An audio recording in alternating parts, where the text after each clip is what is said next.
4 years ago, the most powerful man in the room looked at her like she was a problem he'd already solved. He said her name once, Scarlett, the way you'd say the name of something you were done with. And then he told her to go. Not to come back, not to call, not to exist in any corner of his life that he might accidentally walk into. She believed him. She knew, in the way you know things about people who have never once lied to you, even when lying would have been kinder, that he meant it completely. So she went. She packed what she could fit in the back of a Subaru her mother had left her, drove north on the 400 until the city disappeared, and kept going until the lake came into view, and the air smelled like pine and cold water, and something that didn't ask anything of her. She stopped in Dunmore, Ontario, a town small enough that no one would think to look for her there, and large enough that she could disappear into the ordinary business of other people's lives. She had not told him about the baby. She had found out 3 days after he told her to go, sitting on the floor of a gas station bathroom in Barrie with a test in her hand, and the kind of silence around her that felt almost respectful. She sat there for a long time. Then she got up, drove the rest of the way to Dunmore, and started figuring out what came next. If you've ever built a life out of the ruins of something you loved, you know how long it takes and how specific the work is. It's not dramatic. It's choosing a paint color for a room no one else will see. It's learning which bakery opens earliest on a Tuesday. It's memorizing the name of your daughter's teacher and the name of the woman at the pharmacy who always asks how things are going and means it. Stay until the end. You'll understand why it mattered that she stayed. The morning it all came apart again started the way most mornings did in Dunmore in late September. Cold enough that Scarlett could see her breath, not cold enough for the good coat yet. The kind of in-between weather that the town wore like a familiar sweater, unbothered and honest about the fact that winter was coming regardless of anyone's feelings on the subject. She was already running 7 minutes behind, which was unusual because she was not a woman who ran behind. She had engineered her mornings down to a kind of precision that her coworkers at the clinic found mildly alarming. She left the house at 7:40. She dropped Nora at Maple Lane Primary by 7:55. She was at her desk at the Dunmore Family Health Clinic by 8:10, coffee already made, patient charts already pulled. This morning, Nora had decided that her rain boots were the only acceptable footwear, and the rain boots were not where anyone had left them. "They're in the closet," Scarlett said, not looking up from the lunch she was packing. Nora's verdict on last week's hummus wrap had been delivered with the directness of someone who had opinions and the lung capacity to share them. "I looked in the closet. Look again." I did look again. "They're not there. Nora, Mama, they are genuinely not there." Scarlett put down the container of grapes, walked to the front closet, opened it, and found both boots immediately, tucked behind the bag they used for beach days, which hadn't moved since August. She said nothing. She handed them to her daughter. Nora took them with the serene confidence of a 4-year-old who had not been wrong. Exactly, just temporarily unable to locate the evidence. "Thank you," she said pleasantly. Scarlett exhaled through her nose and went back to the lunch. They left at 7:48, not catastrophic. She walked fast, Nora beside her doing the half-jog that small children used to keep up with adults who had somewhere to be, her boots splashing deliberately through every puddle they passed, because she was 4, and puddles were not something you ignored. The school was 3 blocks from their apartment above the pharmacy. Scarlett had chosen the location specifically, close enough to walk in any weather, far enough from the main road that Nora could play on the sidewalk on weekends, without the particular kind of fear that followed mothers of small children like weather. They turned the corner onto Rideau Street, and Scarlett was thinking about her first patient of the morning, a 62-year-old man named Gerald, who came in every 3rd week to discuss his blood pressure and stayed for 20 minutes longer than necessary to talk about his vegetable garden. And she was composing in her head what she would say about his sodium intake that he might actually listen to this time. And Nora stopped, just stopped walking. Scarlett almost ran into her. "Nora, Mama." Her daughter's voice had gone different. Careful and wondering at the same time, the voice she used when she found something in the garden she couldn't name. That man is looking at you. Scarlett looked up. Luca Ferrante was standing outside the hardware store across the street. He was in a dark jacket, no hat despite the rain, and he was looking at them. At Nora. At Nora's face, with its particular arrangement of features that Scarlett had stopped being surprised by because she had lived with it for 4 years, but which now, seen reflected in the expression of the man across the street, was obvious in a way that felt almost violent in its clarity. The world did not slow down. That was the thing about real moments. They didn't give you any cinematic courtesy. The puddles were still there. Nora's boot was still half raised.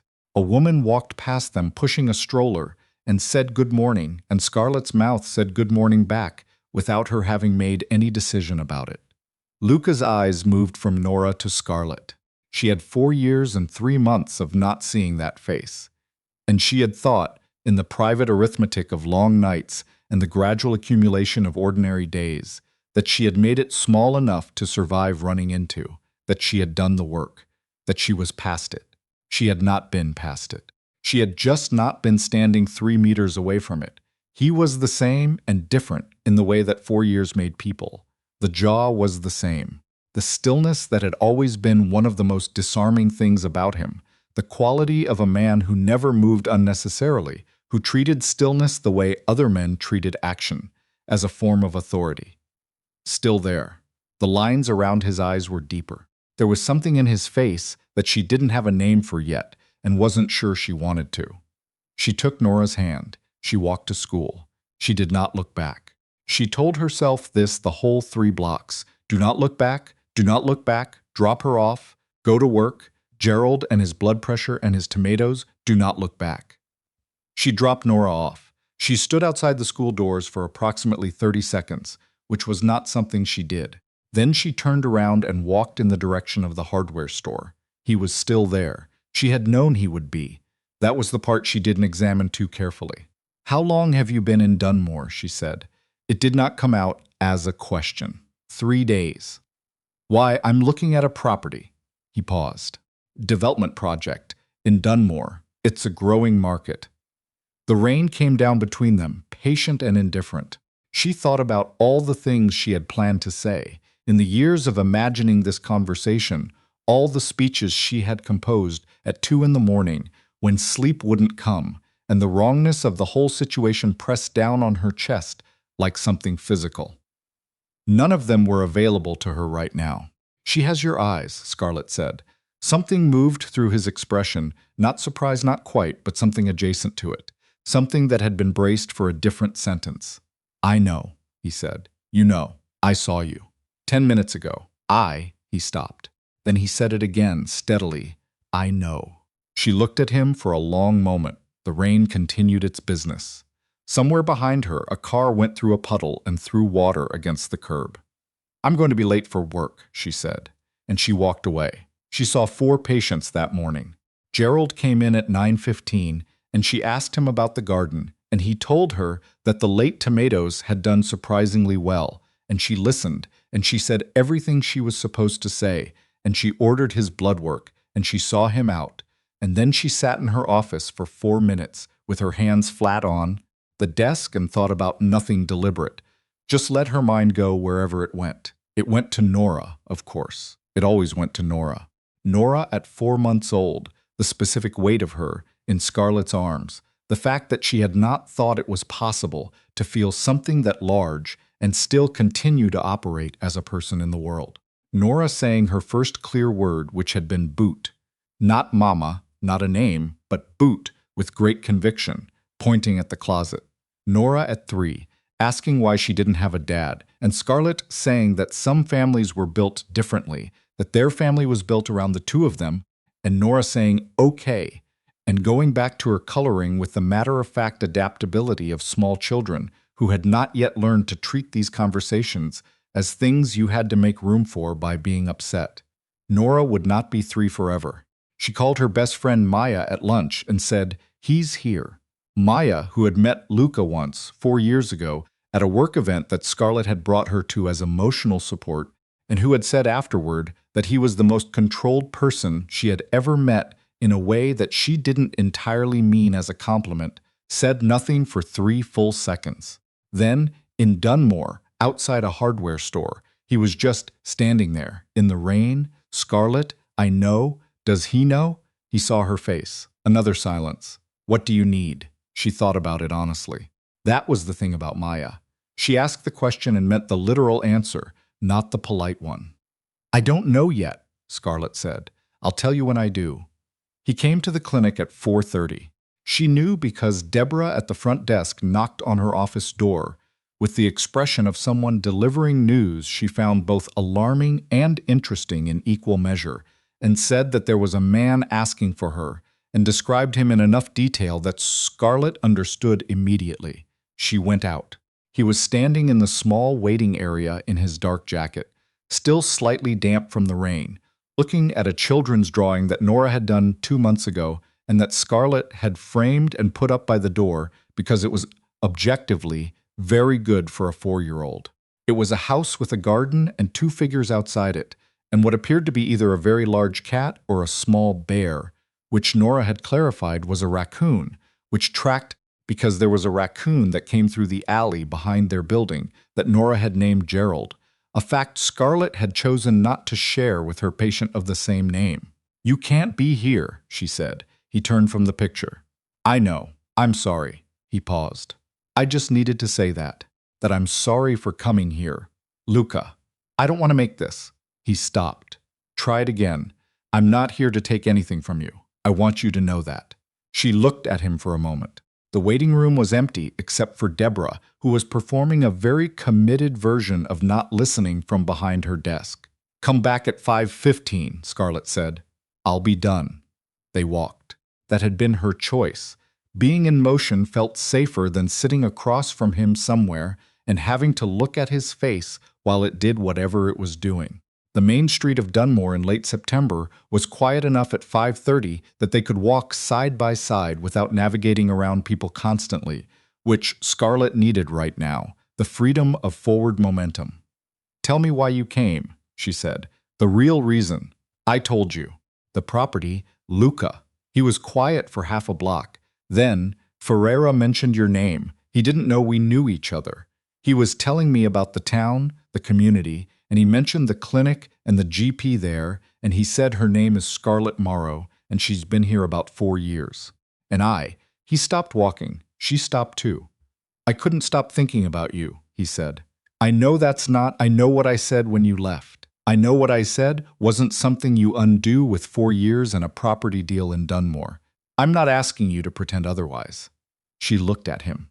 There was a line of maples along the street, and the leaves were going red and gold, and the light was doing the particular thing it did in Ontario, in early fall, low and amber and honest about the fact that summer was over. She had loved this town since the first October she'd spent in it. It had felt like the landscape was being straight with her. You told me I was a bad idea, she said. You said it like it was a fact you'd looked up, like you'd done the research, and this was the finding. He didn't deny it. He didn't flinch from it either, which was the thing she had always found hardest about Luca Ferrante. He didn't run from the things he'd done. Yes, he said, and now you're here. Yes. And you saw her face. Yes. A pause. She looks like, I know what she looks like. He was quiet. Then, when? 4 years ago. 3 days after you told me to go. She said it flatly, not cruelly, just with the accuracy of someone who had a long time to find the facts of it. I didn't know when I left. I want you to understand that. I didn't leave because of her. I left because you told me to. Something moved in his jaw. I know, do you? Scarlett. His voice had gone different, lower and rougher and less controlled than anything she'd heard from him in the 15 minutes they'd been standing on this street. I knew before I finished the sentence that I was wrong. I knew while I was saying it. That's not an excuse, it's just the truth of it. I was scared, she said. He looked at her. I knew why you said it, she said. I always knew why. You were standing in the middle of the best thing that had ever happened to you, and you couldn't trust that it wasn't going to collapse, so you collapsed it yourself first. I understood it. I just couldn't stay and watch you keep doing it. The maple leaves moved in a gust of wind. 3 of them came down. Her name is Nora, Scarlett said. She's 4. She likes her rain boots, and she names raccoons after people, and she is. Her voice caught, just slightly, just the edge of it. She's the best thing I've ever done, and she didn't happen because of you or in spite of you. She just happened. She's mine. I know. His voice was careful now, careful in the way of someone who understood that the wrong word would cost something that couldn't be recovered. I'm not here to claim anything. I need you to know that if you want, if she would ever, he stopped. Tried again. I'm not going anywhere. From Dunmore, I mean. The project is real. I'm here for the better part of 6 months, and I'm not asking you to do anything about that, but I wanted you to know. She looked at him for a long time. The amber light was fading. In 40 minutes, she needed to pick Nora up from aftercare. I need time, she said. Okay, I'm not making any decisions tonight, or this week. Okay, and I'm going to tell her the truth when I tell her. My way. On my timeline. Yes, he said. Of course, yes. She nodded once. Then she walked back in the direction of the school. She did not tell Nora that night. She made pasta, and she listened to a 45-minute account of something that had happened at school involving a misunderstanding about whose turn it was on the climbing structure, adjudicated with great detail and evident feeling. She bathed her and read her 2 chapters of the book about the rabbit who kept getting lost and found his way home and tucked her in and sat on the edge of the bed for a moment longer than usual, just watching her breathe. Nora opened one eye. Mama, are you staring at me? Yes, why? Because I want to. Nora appeared to accept this as a normal answer. She closed her eye. Okay, she said. Good night, Bug. She called Maya when Nora was asleep and sat on the couch in the quiet apartment and told her all of it. Maya listened without interrupting, which was one of the things Scarlett loved most about her. What are you going to do? Maya asked. I don't know yet. Something that's right for Nora. She pulled her knees up. That's the only metric I'm using. Not what I feel about him, not what he deserves or doesn't deserve. What's right for her. That's a good metric, Maya said.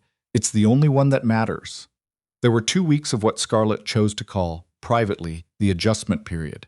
She saw Luca twice, once at the hardware store, once at the farmer's market on Saturday morning, where he was standing in front of a table of late-season honey, looking like a man who was trying very hard not to look like he was waiting for something. She stopped. They talked for 11 minutes about nothing much. He bought a jar of honey from a farm in Mono, and she bought apples, and they went their separate ways. She watched herself during these encounters the way she watched patients who were managing pain, looking for the signs of what was actually happening beneath the surface. What she found was this: the anger was still there. It was not the sharp, urgent anger of 4 years ago, when it had felt like a wound that hadn't closed yet. It was older than that, quieter. The kind of anger that had been lived with long enough to become part of the furniture, not decorative, not something you chose, just there, a feature of the room. Underneath it was something else that she was not ready to name. She introduced them on a Saturday in mid-October. She did not make it into an event. She did not prepare a speech or a script or any version of a framework.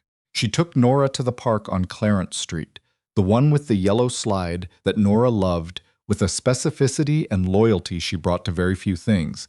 And Luca was there, which was not an accident, and she crouched down to Nora's level before he approached, and she said, "There's someone I want you to meet. His name is Luca. He's going to come say hello." Nora looked at her with the dark, direct eyes that Scarlett had looked into 4,000 mornings. Is he nice? I think so. Does he like raccoons? I don't know. You could ask him. Nora considered this. Then she nodded once, with the gravity of someone approving a business arrangement. Okay. Luca came over. He crouched down to her level, which Scarlett noted, and he said hello, and said his name, and Nora said her name very clearly, as if she was aware he might need it spelled out for him, and then she asked him whether he liked raccoons. He answered with more seriousness than the question strictly required. He said he didn't know many raccoons personally, but that he was open to the possibility. Nora appeared satisfied. She went back to the slide. Scarlett stood beside Luca, and they watched her go down it 4 times in a row. He stopped. Yes, Scarlett said. Thank you, he said, for this. For letting me. Don't thank me yet, she said, but without sharpness. We're at the beginning of something. I don't know what it is yet, and I need it to go at her pace and my pace and not yours. Do you understand? Yes. If that's not something you can do? It is, he said. Scarlett, it is. She looked at him. The wind off the park was cold, and the maples had gone fully red now, the proper red, the one that meant October was doing its job. Nora came off the slide and immediately began to climb back up. She named a raccoon Gerald, Scarlett said. After my patient. Luca looked at her. Did Gerald know? No.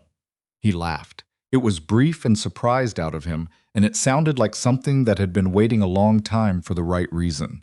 She filed it away without deciding to. The months that followed were not a clean story. Nothing was clean. He made mistakes, mostly the kind she had predicted, the instinct to try to solve problems without asking whether they needed solving, the door that sometimes closed in his face when she needed space, and he couldn't always tell which kind of space she meant. She told him when she needed him to ask instead of act. He listened. Not perfectly, not every time. But he listened in the direction of it, which was what she'd always thought the real version of change looked like. Not perfection, but orientation. He took Nora sailing in the spring, on a friend's boat on Lake Huron, a fact that she had announced by coming home and telling Scarlett with great calm that she had learned about wind direction, and that it was more complicated than it seemed. Scarlett had made dinner and listened to a detailed account of tacking and jibing from a 4.5-year-old and thought, quietly, in the part of herself she kept private, that there were some things you couldn't plan for. You could just leave room for them. In June, Nora started asking questions. Not the big questions, those came later, but the earlier ones, the ones that were really just her mind, reaching around the shape of the new thing in their lives, feeling for the edges of it. Why does Luca call you Scarlett and not Mama? Why does he look at me like that sometimes? Where did he live before? Scarlett answered them honestly and in plain language, because that was what Nora deserved, and because she had made herself a promise on the floor of that gas station bathroom in Barrie 4 years ago that whatever she built from here, she would build it on the truth. The question came on a Tuesday night in late June. Nora was in her pajamas, the ones with the clouds on them, and she had been asleep, or Scarlett had thought she had been asleep, and then her small voice came from the dark of the bedroom. Mama! Yeah, Bug. Is Luca my dad? Scarlett was in the doorway. She came in and sat on the edge of the bed, and in the low light from the hall, she could see Nora's eyes, open and serious, and already processing, already doing the patient internal machinery that she did with everything that mattered. Yes, Scarlett said. The same word Luca had used months ago when she had asked him why he'd come back. Simple and direct, because there was no other way to say the true thing. He is. Nora was quiet for a moment. Then, why didn't I know before? Because I wasn't sure it was time yet. I wanted to make sure it was safe first. That it was real. Safe from what? Scarlett thought about how to answer that honestly, and in a way that a 4-year-old could hold. From something not working out, she said. I wanted to know it was going to work before I told you. So you wouldn't get hurt. Nora thought about this. The clouds on her pajamas were soft blue and white. Is it going to work? I think so, Scarlett said. I think we're doing the hard part of figuring that out, and I think it's going to work. Nora nodded slowly, the same nod she used when she was filing something away as settled. Then, can I tell Gerald? The real Gerald, not the raccoon Gerald, my patient? He always asks if I have a dad. Now I can tell him. Scarlett sat with that for a moment. Then she said, Yes, you can tell him. Nora closed her eyes. Okay. Good night. Good night, Bug. She told Luca the next morning on the phone, standing in the kitchen with the early light coming through the window over the sink. And there was a silence on his end that she understood completely. The silence of someone receiving something they hadn't allowed themselves to want out loud. She told me to make sure you know about the raccoon Gerald, Scarlett added, so you don't confuse them. He laughed again, the same surprised sound, and this time she let herself smile at it without putting it away. It was not a simple year. The anger came back at inconvenient moments, the way it always did, the math of lost time doing itself at 2 a.m, whether she invited it or not. 4 years and 3 months. The first word, the first steps, The stomach flu in February that had been the worst 36 hours of her life and which she had navigated alone, holding Nora over the bathroom sink at 3 a.m. and counting breaths. Things you didn't get back. The arithmetic didn't resolve. She stopped expecting it to and started letting it just be there, real and unreducible, and alongside it, other things, also real. Nora's drawing on the fridge changed. The first one had been two figures outside a house. Herself and Nora, the clean binary of them. The second one had three figures, Luca taller and slightly off to the side, the way new things looked when you were still finding where they fit.